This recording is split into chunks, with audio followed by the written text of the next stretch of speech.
Just Another Mountain by Sarah Jane Douglas, published by Elliot and Thompson, and set mainly in the mountains of Scotland, but because she has a real passion for hiking, trekking and so forth, it also goes off to places like Nepal and to Kilimanjaro. Just Another Mountain was shortlisted for the Edward Stanford Travel Writing Awards 2020 APA Travel Memoir, and it is certainly a worthy contender. It is very much a personal journey, the author's journey from childhood into adulthood. She never had a very easy childhood. She never had a father, and when her dad did turn up on her doorstep when she was 17, he wanted to show her his new disco venue. He wanted to take her in his flash car, but actually she wasn't having any of it.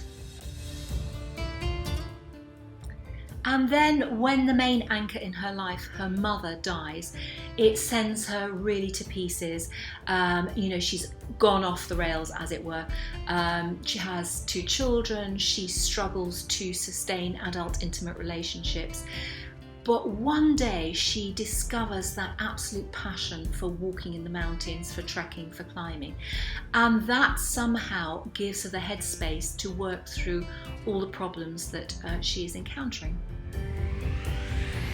This book is very much a journey in many facets.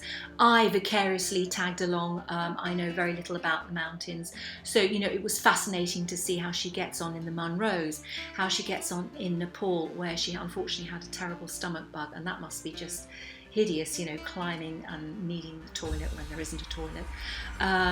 Kilimanjaro. So it's an interesting journey for both people who are interested in mountain climbing and also those who have very little knowledge.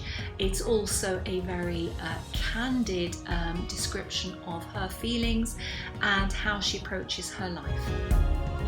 As you come to the end of this memoir, there is one final huge challenge for her to overcome. Life has thrown another curveball at her, and she describes it in the postscript. And yet it is quite uplifting, it's quite positive. And so I would recommend Just Another Mountain by Sarah Jane Douglas. It'll take you to the mountains and it'll take you through the life of one young